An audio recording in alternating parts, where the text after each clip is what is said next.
I'm oral historian Mike Chappell. Today, June 10th, 2009, I'm interviewing Dr. Leslie Degroot for the Endocrine Society at its annual meeting being held this year at the Walter E. Washington Convention Center in Washington, D.C. Dr. Degroot has been a pioneer in the field of endocrinology for more than 50 years, having made important research contributions to a wide spectrum of topics in the field of thyroidology. These include the understanding of thyroid hormone synthesis and its mechanism of action, iodine metabolism, thyroid cancer, and autoimmune thyroid disease. He is also the driving force behind Thyroid Disease Manager at www.thyroidmanager.org and Endotext at www.endotext.org, two websites that provide physicians, researchers, trainees, and patients around the world with a current, complete, objective, free, and downloadable source of information. Currently, Dr. Degroot is research professor in the Department of Cellular and Molecular Biology at the University of Rhode Island. The Thyroid Study Unit became my group, and then we had a group of other people that worked with us. We had people in radiology and surgery and pathology and ophthalmology who would join us for clinical studies and evaluation of patients and teaching programs.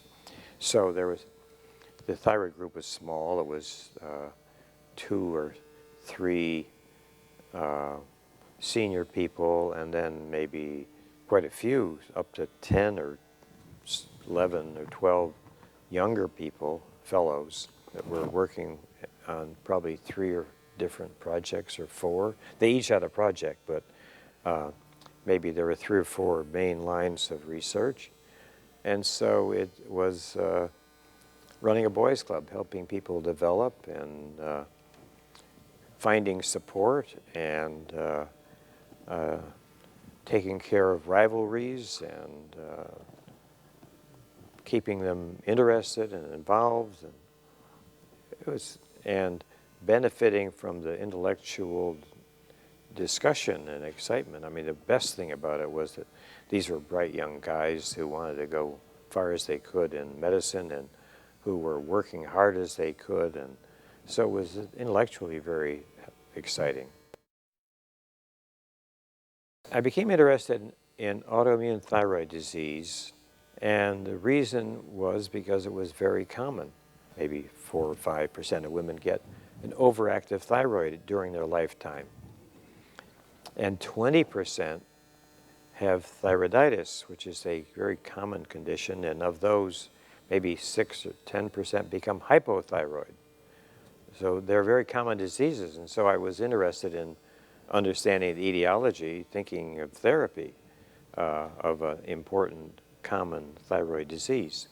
And then we had started working on thyroid hormone resistance, and so that became a central focus in our laboratory. And then when we got to Chicago, it turned out that there were a lot of people that had thyroid cancer, and students and staff that we were caring for. And it was all related to the use of X-ray therapy for treating tonsil and adenoid enlargement at another hospital, Michael Reese. So we got interested in radiation-associated thyroid cancer. John Stanberry got me to work on a book called The Thyroid and Its Diseases. And then we developed a textbook called Endocrinology, which is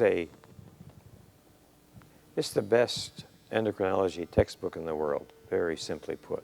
It's called the Bible of Endocrinology, and it's outstanding, if I do say so. And so I was involved in that book, and then in the thyroid book. And the thyroid book didn't sell many copies, and it was a lot of work. So the book disappeared, but the book is on the web. It's a virtual book. Anybody can print out the whole thing.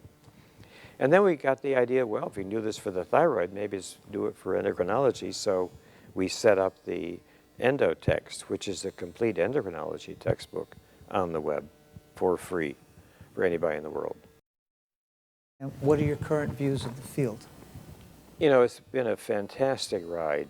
I mean, to consider where we were in our knowledge of human physiology and biochemistry and disease in 1950 or 48 when I started medical school. I mean, when penicillin was brand new and streptomycin hadn't even arrived, and we treated heart failure with kidney poisons, and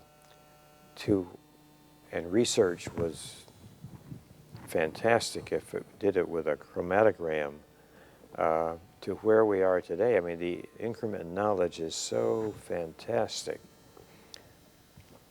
It's been a wonderful experience, and I think anybody that's lived and worked through this particular era must feel that way.